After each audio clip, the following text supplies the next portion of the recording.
திரும்ப திரும்ப பேசி வருகிறார்களோ, ஒரே நாடு, ஒரே ஒரே கொள்கை, ஒரே மொழி என்று இந்த ஒரே ஒரே ஒரே என்று சொல்லிக்கொண்டே வருவார். ஒரே கலாச்சாரம், ஒரே மொழி அப்படின்னு அது அப்படியே கொண்டு வர பார்க்கிறார்கள் அல்லவா?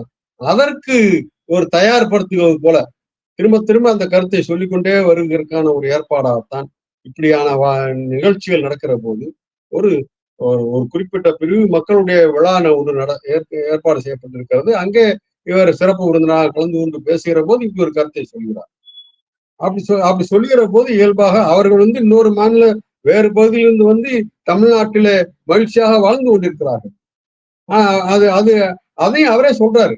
அங்க இருந்தெல்லாம் இங்க ஆமா நீங்க மகிழ்ச்சி வாழ்ந்து கொண்டிருக்கிறீர்கள், இங்கே கலந்து விட்டீர்கள் என்று சொல்றாரு. ஆனா அப்படி சொல்லுகிற போது இவரு உண்மையிலே யாரை பாராட்டணும்? அவர்களை பாராட்டுறது கரெக்ட் தான், சரிதான். இங்க நீங்க இந்த மக்களோடு கலந்து வாழ்கிறீர்கள். அதே நேரத்துல அப்படி வந்தவர்களை வரவழைத்து அணைத்து கொண்டு வாங்க வந்தாரே வாழ வைத்து தமிழகம் இங்க இருக்க பாரம்பரியமா ஒரு சொல்லாடல் இருக்கு. அப்படி அவர்களையும் நம்முடைய உறவினர்களாக ஏற்றுக்கொண்டு இங்கே வாழ்கிற தமிழர்களையும் சேர்த்து அல்லவா பாராட்ட வேண்டும்.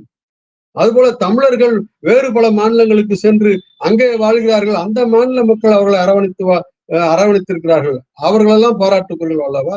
இதெல்லாம் எங்க இருந்து வருகிறது? இந்த பன்முக பண்பாடு, வேறு வேறு பண்பாடோடு இருக்கிற மக்கள் அவர்கள் நம்முடைய சகோதரர்கள் என்கின்ற அந்த உணர்வுகளிலிருந்து வருகிறது.